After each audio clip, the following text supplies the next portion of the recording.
Was it the Brim that handed him the ghost? Did Rob Wiz hand it over and go? No, he's got the half armor. So, Reyna, awesome new character. If you're playing her in pubs, will she be viable at the pro level? We're still finding out. But of course, if she gets a kill, she can instantly dismiss her way out of danger or overheal back up to 150 health. But you're banking on a pick. Early on, it's Rob Wiz making all kinds of noise, and Wally in the air finds Crashy's torque is going to connect on AZK, and this is the intro they're looking for. Yeah, that's a big entry. Look at this. Just going to go straight towards it. Spike now planted. But it is still going to be a 3v5 retake. But tell me who's possible at pulling those off and holding those after plants? Probably T1. They're pretty good at that. Now, Sifa having a little wander around, trying to clear out as they go, but they've got to be clean on this retake. They can't mess this one up. 5 defenders pushing into the site, just one wall and a smoke blocking them off.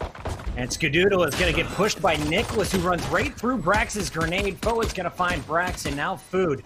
Last man standing, Spike down, trying to keep it alive, and won't be able to get the job done. Foe, the raid boss, final kill. Who do they hand this defuse? Yep, it will be Foe as well, and they're going to try and get him to his ultimate as quick as possible. Yeah, they're putting a lot of investment into this player. Clearly it's a set idea. They've got a plan for it. It's just interesting to watch. And the Stinger Gang, this better be their mascot. You know what I mean? Like, if any team like starts getting skins, can we just please like actually, you know, just have their team on that? Like, I don't even care. Like, Rob Wiz is such a filthy player in this game. Can we just appreciate that already? Like, the stuff this kid's doing is just ridiculously frustrating. And maybe we'll see it again. Let's see if he can annoy more people with his playstyle. It's pretty enjoyable. Rob Wiz this time, though, no Stinger to hand. Over on the old Marshall. Just patrolling away in middle. Actively taking these fights pretty happily. Brax ghost in hand, gonna be peeking. Stingers around the corner.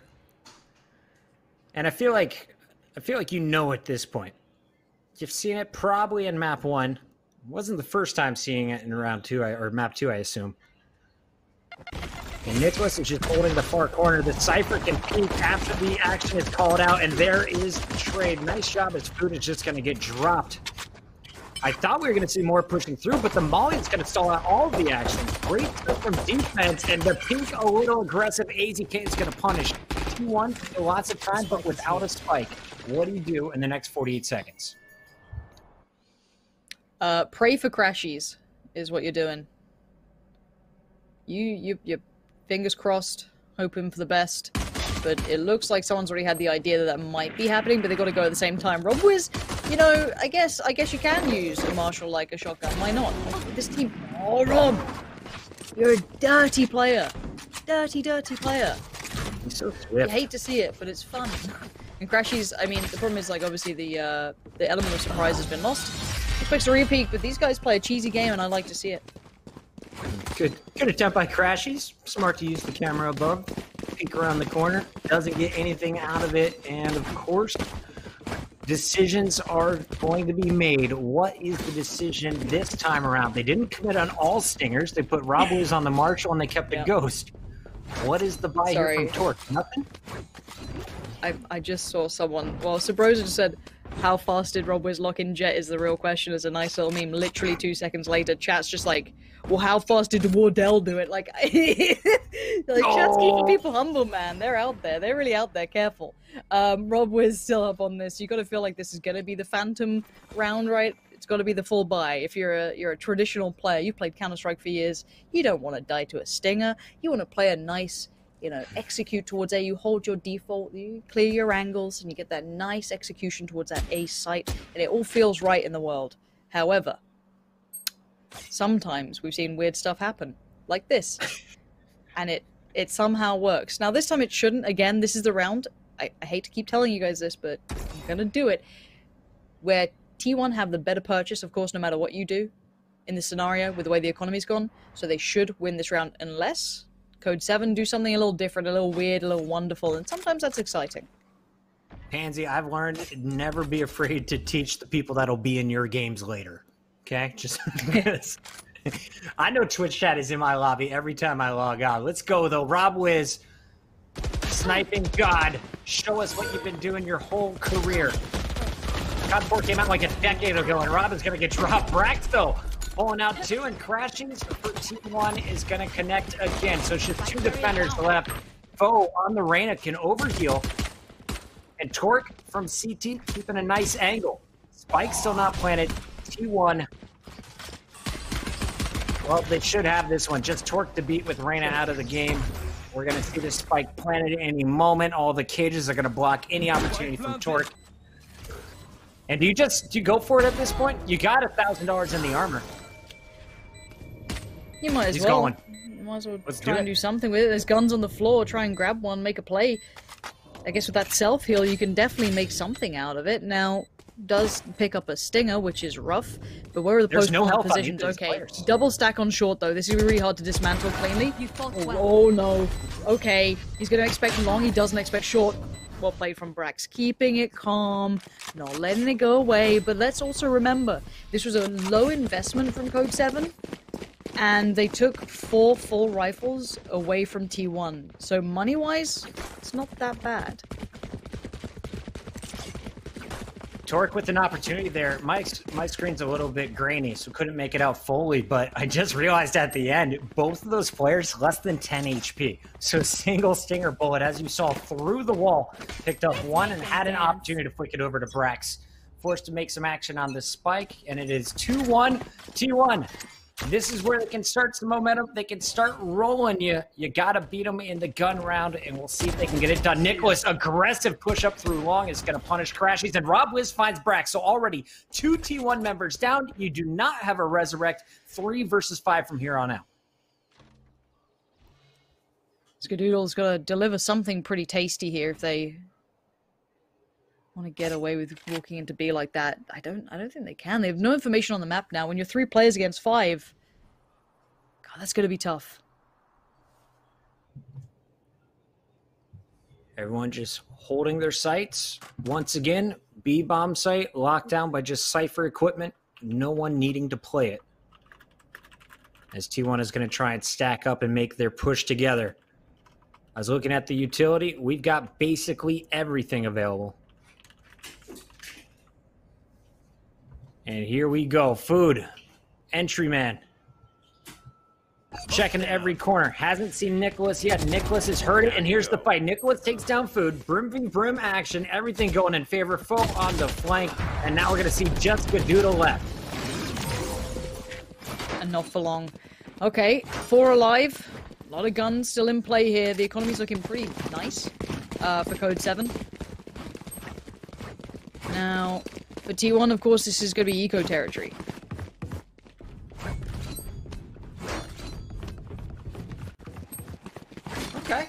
Okay. What's the game plan? Also, I don't know what's Last time going on with my mic, by the way. Hopefully that can be fixed. I actually have no idea. Does it sound normal to you, Puckett? Or is it being Sounds weird? great. I hear it in both of my ears. We'll see if production can sort this out. We do have the Empress available for Foe, but as you mentioned, this is going to be eco for T1.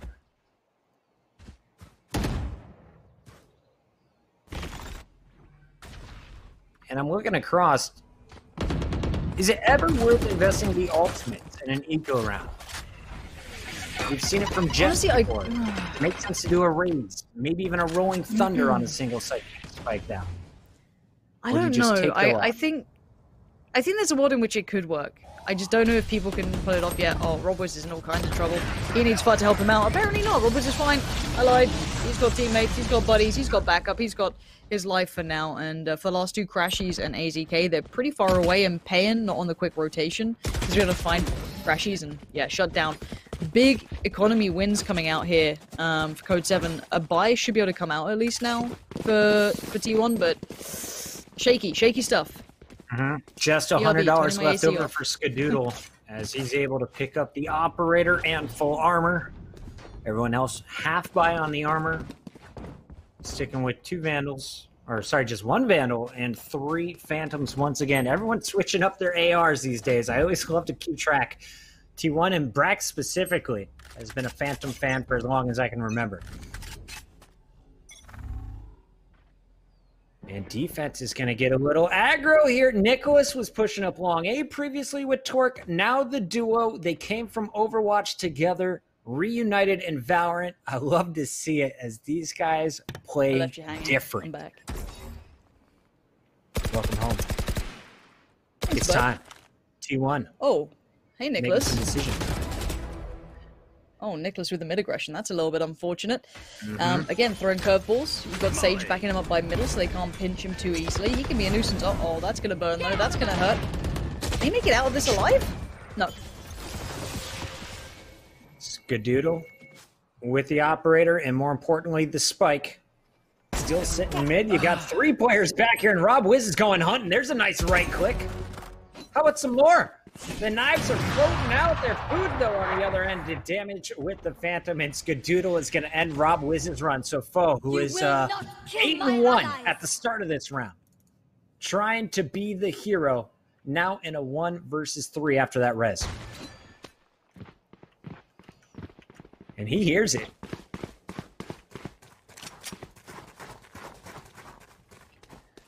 "20 seconds left. Skadoodle looking for the safe plant.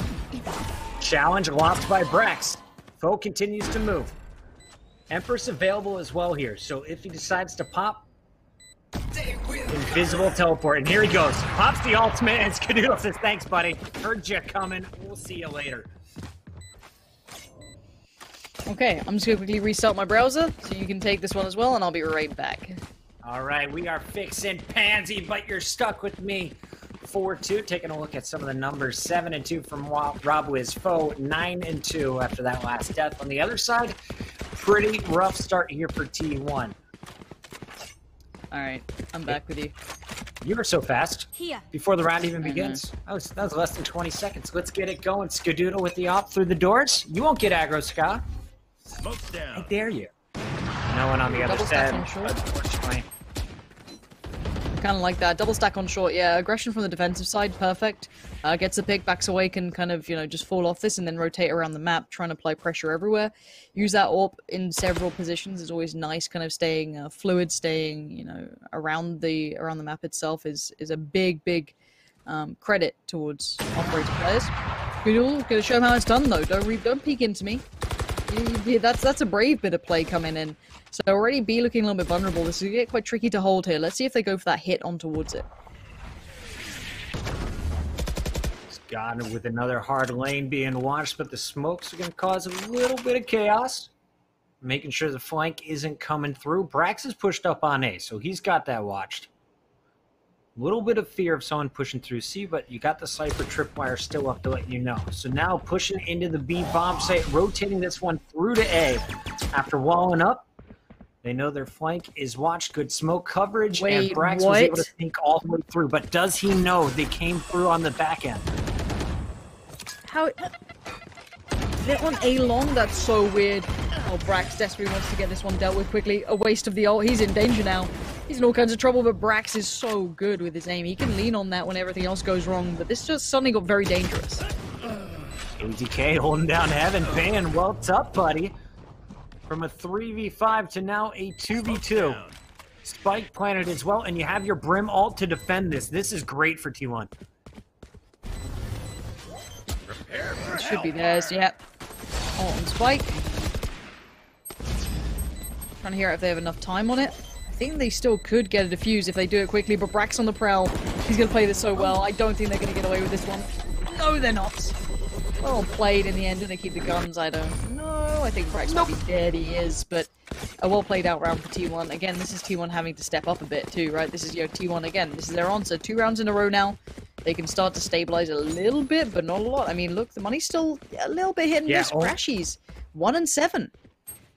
Only food was left alive at the end of that last round, so costly win on the attack. It was the ultimate that really locked it up, and after a very strong start, though, for Code7, I'm amazed that T1 pulled that off. Rob Wiz got a first pick with the sniper rifle. You saw the second kill going in their favor. There's just no one to prevent the rotation through B, and they guessed wrong when trying to get cheeky on the A rotation. Looking at the attack again, well, 2 cameras in the same position. That's always awkward for the Cyphers. Pan's going to get tagged, and that's Crash. He's giving a little bit of info here to T1. See if they can punish this aggression. They've shown towards A long, and they have been flanked a little bit there. They've been kind of pressured with this aggression. And you can see them trying to draw that out, and they've just missed the timing on catching Reyna in towards pushing through double doors. A little unfortunate, really. So all of this has been read. They've already rotated their players over. They know this, as it stands, is a full-on A hit, and they've got quick 2 players behind them. Unless they can stop that, they're in trouble. And Raze does have the spike, so they could be dead in the water. And Rob was getting a little bit curious as to what's going on. And wait, how have they still found picks? Food was looking the opposite way, and Rob just slides in and out with another sniper kill. 5 on 3. Crashy's going to be watching the rotation. Meanwhile, Brax has already moved to the middle of the map, but do they know there's a player in window?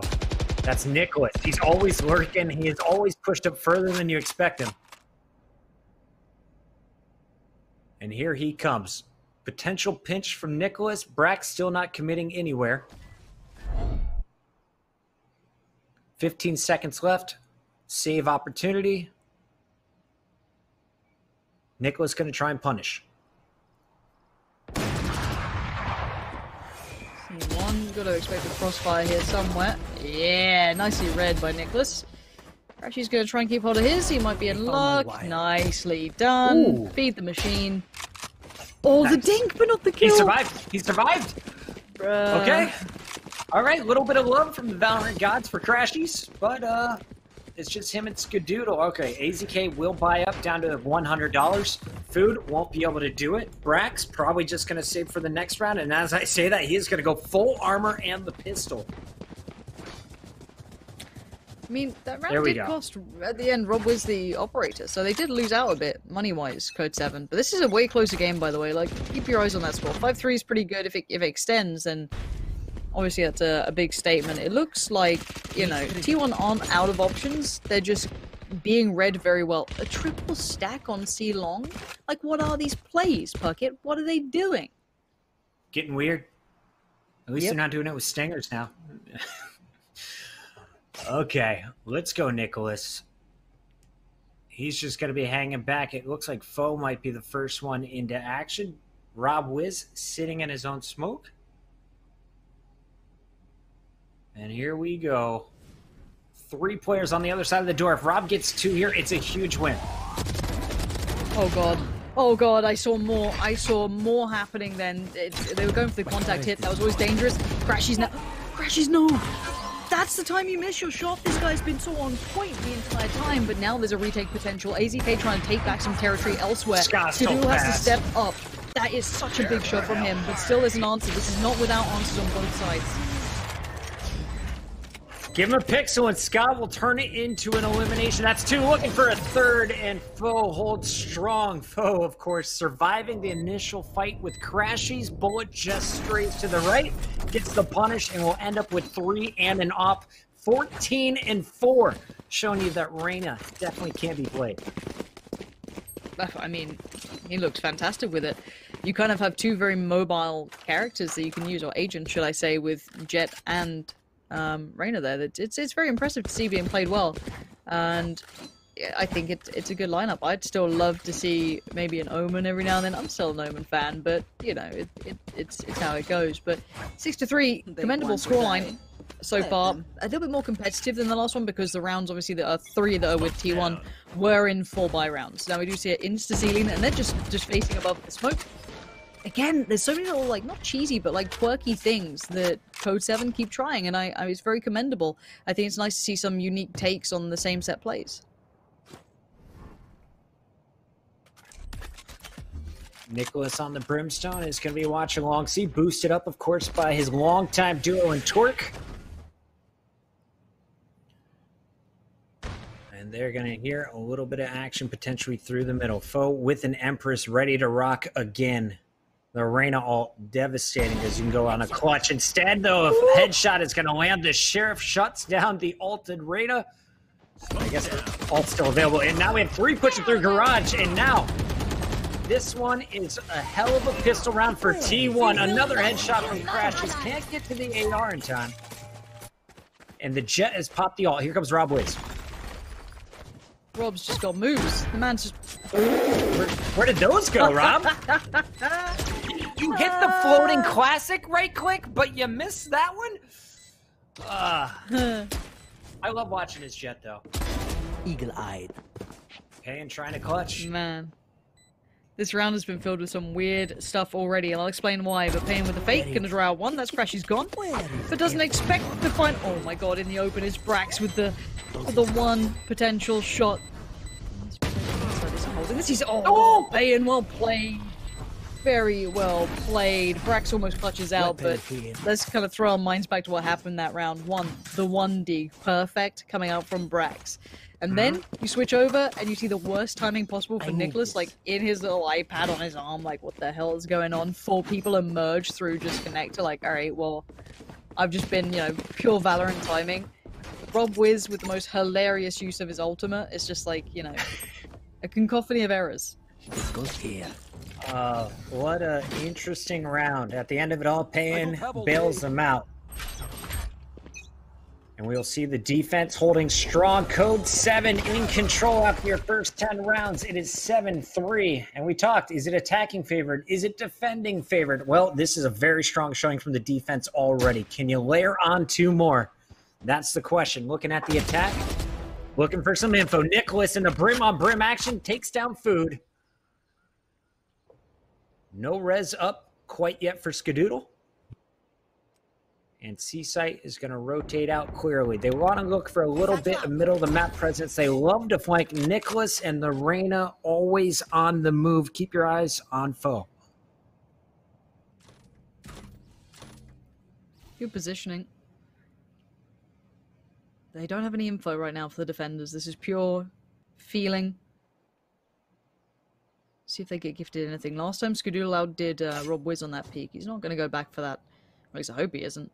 And just a slow play towards B. You do have Payne there holding a very deep angle. They have to commit to B to be able to kind of fight that. And obviously it's quite tricky to pick which side you want to peek first. So running the clock very low here. And ooh, this is a mystery. That was a bit of unfortunate timing. It is going to be that B piece, but Brax right there. Forefront opens up. And where's that spike going? They're going to try and rotate it C. They got to win this 1v1, and Brax is going to power his way through foe. The ulting Reyna. Skadoodle, short range on sight, making it work on B, but so can Rob Wiz. Spike still not planted. Defenders on opposite sides. The Raze is going to bring back numbers, though, in favor of Code7. 3-2. Very low health Brax, 34 HP. And Crashy's nowhere near. He's holding the corner, though, and Rob Wiz is going to get punished. 2v2. They've got time on their side. And here's a rocket kill. That one's going to make it a 1v1. Up, not going to find it. Crashy's too strong. Torque is going to fall in a much-needed round for Team 1. 7-4. They got a chance to finish here with 5. And looking at the opposing money, they're in dire straits on the Code7 side. Yeah, they really are. And I was a little scared on that double op retake. Notoriously almost impossible. Not completely, but it's super hard to make work. Just really, really well done to manage that. Brax from the grave essentially died before, you know, the ultimate hit. Still managed to make it work. And of course, safe pair of hands. Old Crashy's there, not gonna let that slip. I like that, using the brim little boosty packs to yourself looking good to go, take down the protection on the door. But one thing that's substantially better is that a long hold. This plays in someone like Rob Wiz. He's going to swing on that all day long, and another. Going to get it this time. Skadoodle with a quick turn, making it look easy when it's certainly not, but he got traded on regardless. Foes found it, and we're down to the one-man Food. Food and an ultimate. What can he do here? Spikes down. They know where it's at. You've got somebody sitting in your window.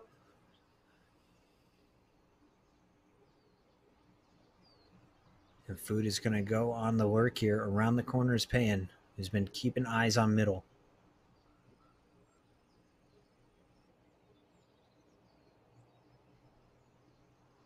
Is there no way to get to this spike without going through the tripwire? They don't seem to know. Depends on why the tripwire is. And is it a teammate's tripwire? Looks like not a problem here. Yeah, very true. As here we go through. We're working on the spectator UI. Don't you worry about that. It's coming. In the meantime, Food with 20 seconds has all the utility he needs. Unfortunately, he's going to the site with 2 defenders sitting on it. Neither of them watching long, though. And as soon as he touches that spike, though, yeah, done for. Nicely played out by the defensive team. Food left with no options. There was very little to be done there. They were being very, very patient in the way they were playing. Yep. 8-4. That's I'm going to be honest, that's quite a condemning scoreline. And let's talk as to why there is a silver lining, at least for T1. They did pick up the bulk of their rounds in gun rounds. So there is the silver lining to that. If it was a 4-round, you only got 4 rounds on that half switch, and 2 of those rounds came from the pistol, that's not good. That's a bigger problem, right? That's when you got to think, okay, we gotta change something up here. Now we know how Code7 like to run their economy in these pistols. It does involve stingers and very light purchases throughout, but it's dangerous when you are up against it. When you've got only 4 rounds. So, okay, this is danger time. This is potentially T1 losing. Come on, T1, don't put this pressure on yourself. You got to start here with the pistol round.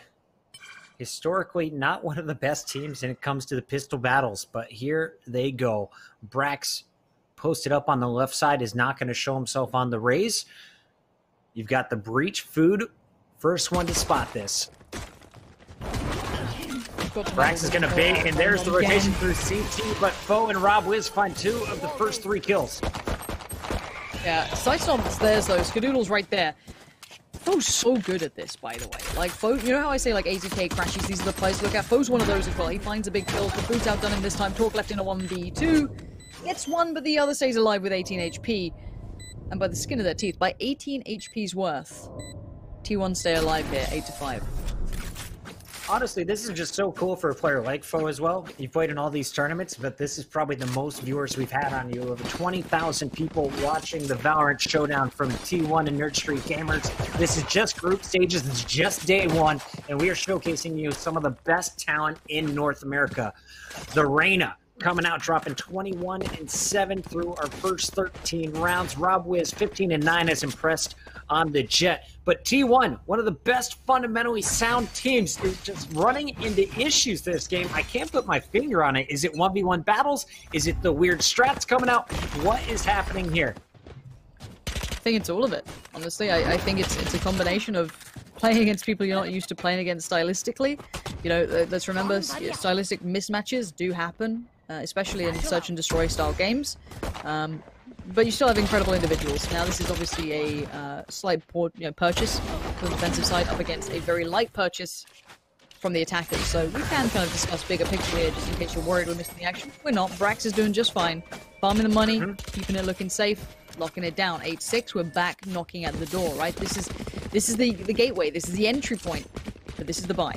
This is the purchase now for the attacking side. They get all of the good stuff. And on the other side, they get an operator, sure, but everything else is a little lacking, so you're putting a lot of faith now in Skadoodle to find some brilliance here. Find some of that magic.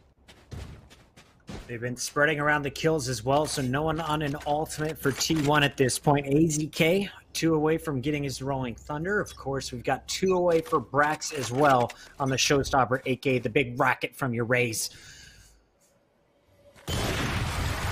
Skadoodle looking for early action in the middle, not going to find it. Meanwhile, the long A peak is going to be empty as well. Skadoodle now rotating, finds Rob Wiz. Okay.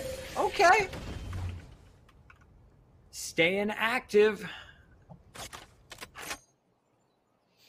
And it's about that next move. Oof. Yeah. I'm wondering, what do you do here on the attack for Code7? The garage has SMGs around every corner. I mean, looking at it, of course, we get the free info that B is pretty much available, but obviously they don't know that. It has become more commonplace, though. Every time we've seen this, we have seen B kind of more positioned as the retake site, which is quite fun. It's a nice switch up. Now, it is the standard execute. This looks like something that a lot of teams are running. We saw this in the previous one as well with Brax and the boys. Gotta get away from that. And this big stack is now wrapping around towards C. They're taking the straight fights in towards window. This is a very aggressive, risky piece, but so far for the trades, it's effective. Brax from low ground takes down the Cypher, but still plenty of damage to power through. Up top, the Reyna goes for the peak, and Nicholas is on the flank, but could be a costly trade. Now we see Torque trying to hold, but it's What? Crashies and the Bulldog. Too strong for the duo of Nicholas and Torque. I'd love to see that back from Crashy's screen. Did they just line up? They had to have done. That was too quick not to have been. Yeah, look at the mini-map. The double X's are basically on top of each other. Honestly, I'm kind of curious why Foe jumped on the window ledge to fight Brax. When Nicholas was on the flank, yeah. Yeah, I was kind of not expecting them to do that because, you know, obviously when you jump, you're in the animation where obviously you're not going to be accurate, and on the other side, of course, they're going to be stationary, watching the angle you're doing that on. I don't know if I like that. Again, I'm nitpicking, but, you know, I'm just curious what decision making was, and hey, mistakes happen. But what we can say is the economy is now in the dumpster. We've got stingers galore, and we know they like them. They might just bound up, honestly, to like either B or window room. This just should be a fast piece if they want to put them in the right place, which it looks like they do. Brax and Food, we're feeling pretty confident down long C. Eventually could see a rotate through on the flank.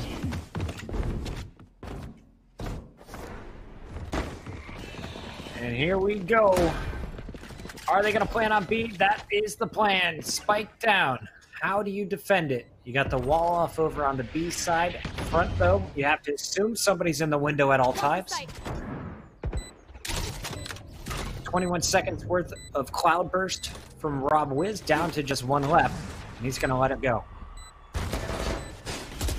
Such a weird round.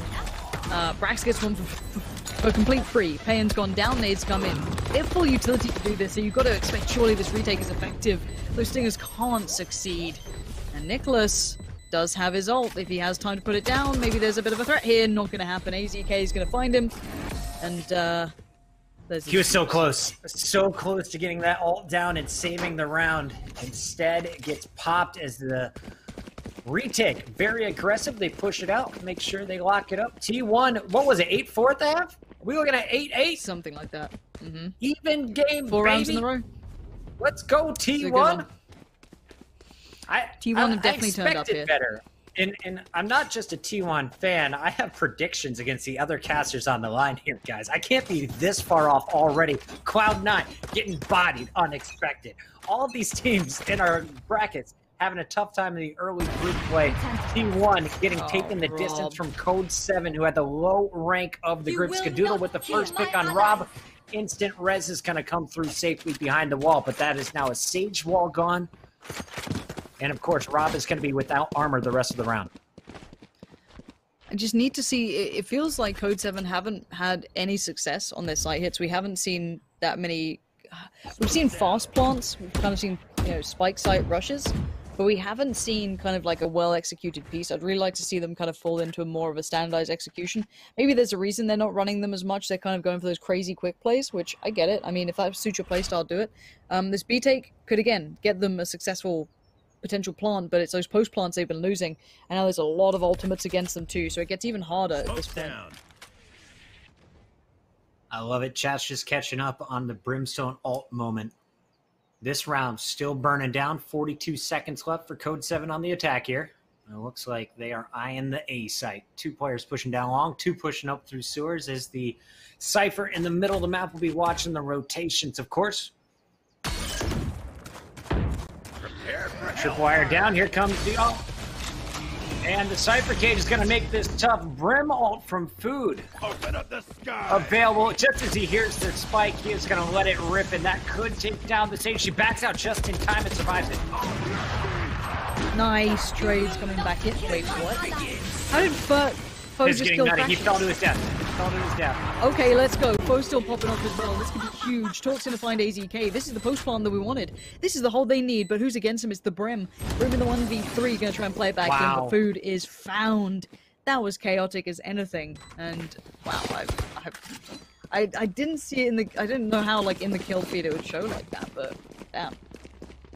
We had, what, 2 Brim ults coming down that round? Yeah. Sage barely surviving, getting the plant later. Foe coming up clutch again, picks up his 25th kill of the game, leading everyone in the server. 9-8. Code7 finally stops the bleeding.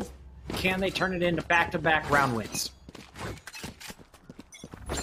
We'll have to find out. It's hard to replicate this sort of round. So chaotic, so dependent on those ultimates, but they're not going to get that. And look at this defensive side aggression. You've got that mid play coming out from the brim. Food's going to walk it down, just going to sit there, and that's free information. They don't have to worry about middle now. They can leave him in this spot. Nice little kind of deep passive angle. Now going to open up a little bit so he can also watch the cross towards double doors, and that means, okay, we can focus completely as a 2-2 on either side. So I like that idea. I think it's a pretty solid one. Obviously, you could be potentially in a 5v4, but it's still pretty good. Skadoodle going to get the first bit of contact, and RobWiz is pushing this. When is he not? I feel like his W key is glued down, and I love to see it. Play fast, play furious, make it work, Rob. All right, 2 players still drawn over to A, and Bo is going to find food, so bad news. We saw Nicholas playing a very similar way as the Brimstone likes to take mid-control, but this time they expected it, and they go for the punish. Cypher is going to be pushing through the garage. Brax is going to be waiting, and as I say it, it is perfect timing. He clears the doors just as Brax peeks out, gets a little info. Here's the steps, and now they're all going to push together on A. Look at this mystery. Ouch. That's going to be really frustrating for them. Rob with super mobile, staying up on top of the spike site, and I don't know what the call is here, honestly. I don't know what to do if you're on the defensive side. What's the money? Yeah, big save. Save that all day long. Keep 4 alive, no worries. Go back in and try and get to 9, but just keep in mind, this is all off the back of 1 pick. So they did this as like, they sent RobWiz in. They basically went, all right, you know, he's like a little dog on a chain. You take him off and he just runs in. Right? He's super excited by it. Runs in, jumps around, makes some noise, puts some smokes down. Skadoodle's, you know, getting pissed off at this. I don't blame him. And then suddenly, you're on the flank. You're trying to get around behind you. Well, keep in mind, watch out if they do manage to get some of these guns away. That is pretty important. But remember, food was meant to be the downfall of all of this. You can see Skadoodle playing in Crashy's position there. That's the point of the crossfire. But food going down means that they have no information anymore, that they've lost all punch to what they had building. And it's very unfortunate because, as I said, the timing was a second's difference. He just looked away. Just. Rough stuff for T1 after a great start to the second half. They are slowing down back-to-back rounds for Code7 as they are trying to make sure this game does not slip away. They had total control after clutching up and taking overtime in Game 1.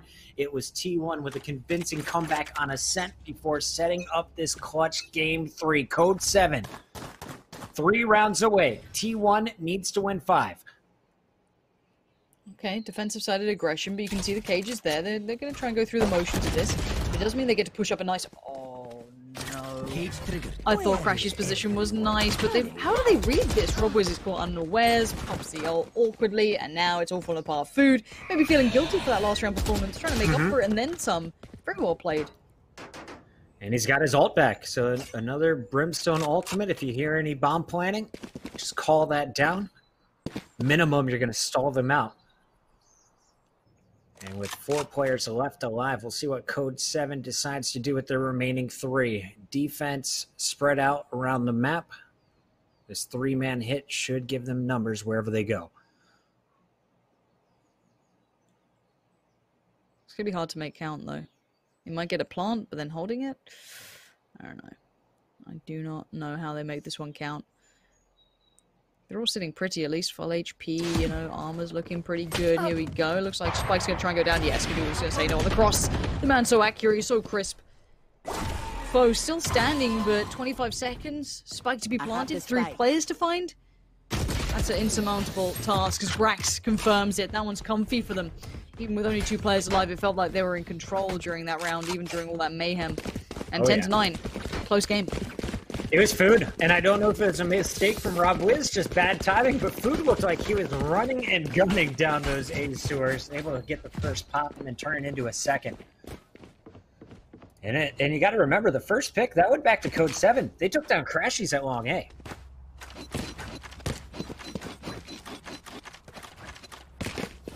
Here we go. RobWiz, player to watch, at least the most active in the first 30 seconds of every round. Where is he going to go this time? Look at this switch up. What is this read? Right? I don't know what they're getting. I mean, so far, they've had 2 players kind of dedicated towards A as well. They've kind of left B for retake potential. This time, no. They've peeled Brim away pretty early, maybe feeling with his ultimate, if he needs to make impact, he can stay in that kind of bend. He doesn't need to be directly on the site, but this is risky. This puts a lot of pressure on Crashies to keep this working. Yet going to see enough. That's going to be Robwiz spotted, but that's not everything. He didn't see anyone else, and Robwiz has done this a couple of times on his own, so they don't know the full picture yet. Great point. Now it's about how you react. Don't expect Crashies to peek alone. He's going to wait for everyone to get there, but they're all coming from the same side of the map. And with that opposition, this is going to be tough for the Heaven push. There. What do we have on the retake? We got the Brim ult, right? We've got the Raze, but you got to get around the corner, and you need a body to use your Cypher ult. Exactly that. They're going to try and clear them out from hell, and it's worked so far, but it's put them in the loving arms of Robwiz. Finds food, finds AZK, and he's looking for more potentially. Oh my god, 3 kills at this point. It's looking pretty tragic here as it's time to get out of this for Skadoodle. This is 11 rounds. We're getting close towards match point. Okay, so you pop your ult, but the only kill you get is a teammate. T1 in a bad spot. Ska has to survive right here. He is not even going to peek. Here comes the hunt to Nicholas, and all right, not in time. Skadoodle survives with the gun. We still have 2 ults to work with for T1, but what does the rest of the money look like? On the other side, you can see it's phantoms galore. Rob going back to his op as always. And we will see a full healthy buy for T1. Everyone should have not only just armor, weapons, they should have their full kit. Okay. Hold on. So Broza has requested a Robwiz cam because the guy is a freak, and I don't think you're wrong necessarily. He's a bit weird, but he lost his peak last time, and he loses it again. It's just such an aggressive peak. It's Skadoodle. I mean, this boost has been happening for the last 3 weeks. You gotta expect it in some of your scrims.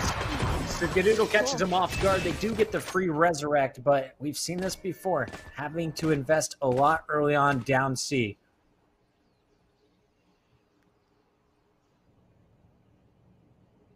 And once again, it is just Crashies alone at the A site. Payan's just on a walk. He's just taking a leisurely stroll. He's off and about. He's costing rotations. They're pulling him away from C little by little, but on this repeak, Skadoodle's not falling for it. The man knows better. He's considering, well, I don't believe this. And Robwiz, he's still doing weird shit. Like, I love Robwiz, but that's just weird. He's just jump peeking across, hoping to maybe get legged rather than killed.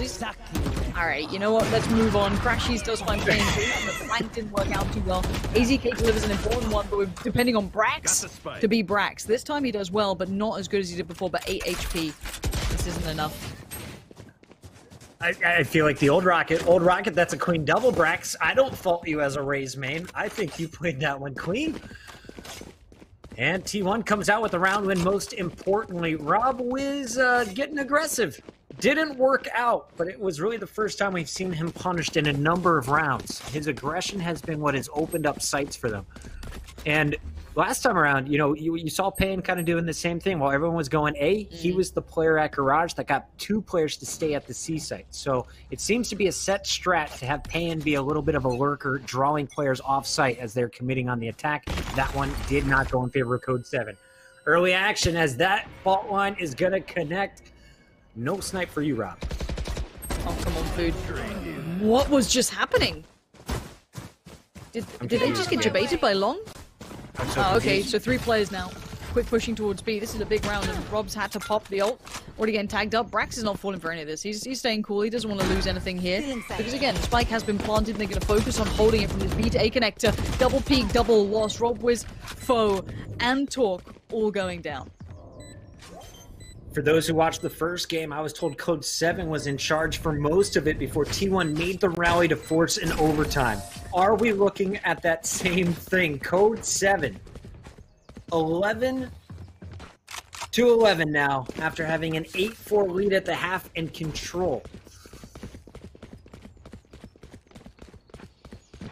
11-11. Is this really going like OT? Like, look at the money, though. Oh, God, it's the Stinger round again. against, okay, like, look at this setup, right? You've got, like, the perfect buy coming out for T1, like, we've got the double orbs, they've got full everything, they're sitting pretty, like, they've been working out that, defensive side aggression, they've been working out, and then on the other side, you've just got these weird dudes with, like, stingers just, like, running at you. I love it. It's different, it's unique. We do see a bit of a change up, though. We do see a sheriff on at least one of them. It looks like they've kind of backed away from that. This might be an eco instead, so I'm glad that's the case. So, yeah, okay, so we've got 2 pistols, 3 SMGs coming out. Triple Stang.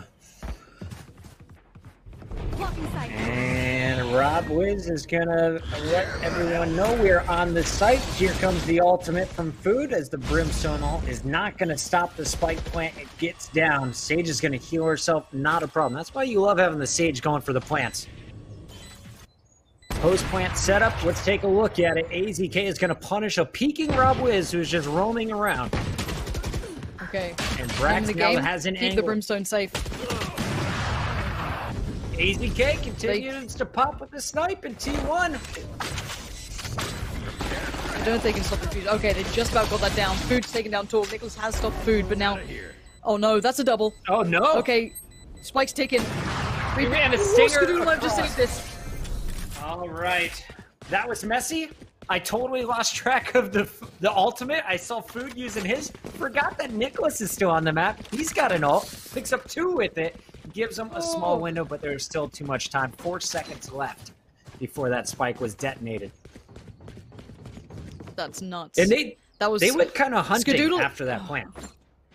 Skadoodle is just the MVP, man. Like, he doesn't hit that shot the second it's up, they probably lose. Like, that's 12 against them, right? Like, no pressure, but again, still close round considering the money, but look at this piece. This is going to play Skadoodle in again. This man's been pivotal so far, and this could be another big round for the man if he gets the timing right, if the positioning works. Double stacked up over on a long, gets the peak, falls away, looks for a new angle here. Got to be careful. These guys will rush down these sort of peaks. Food has been known to get aggressive through these ace sewers and catch them off guard. This time around, it's Crashy's holding that angle. And he is going to hear the jet, so they know at least where Rob Wiz is. Does he know there are 3 more on the other side of the wall? No pressure. Skadoodle's going to get one. It's going to play in Crashies, and this is going to be a GG.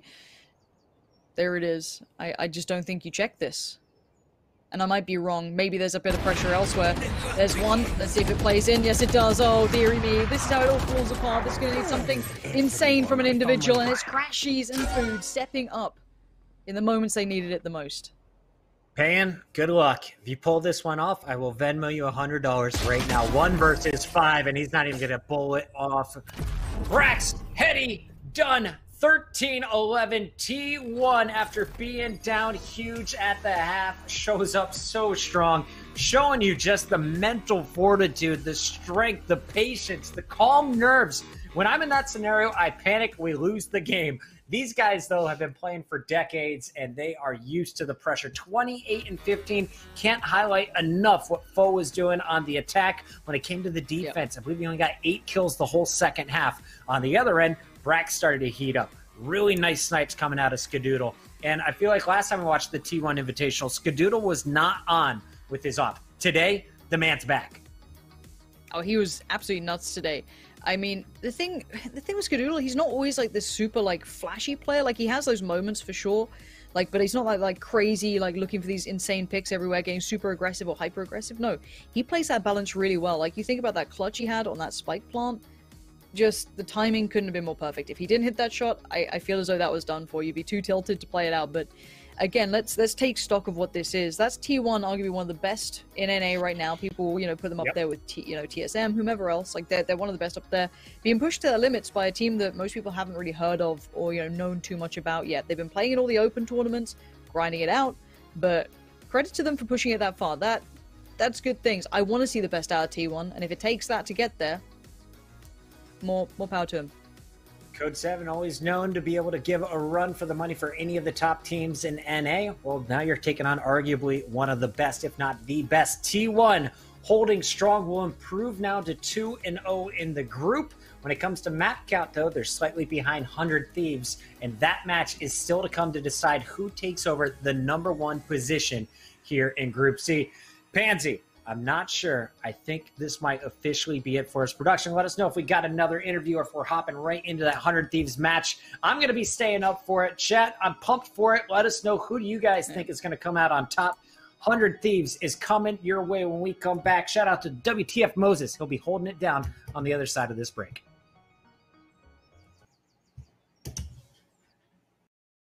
GG's, guys.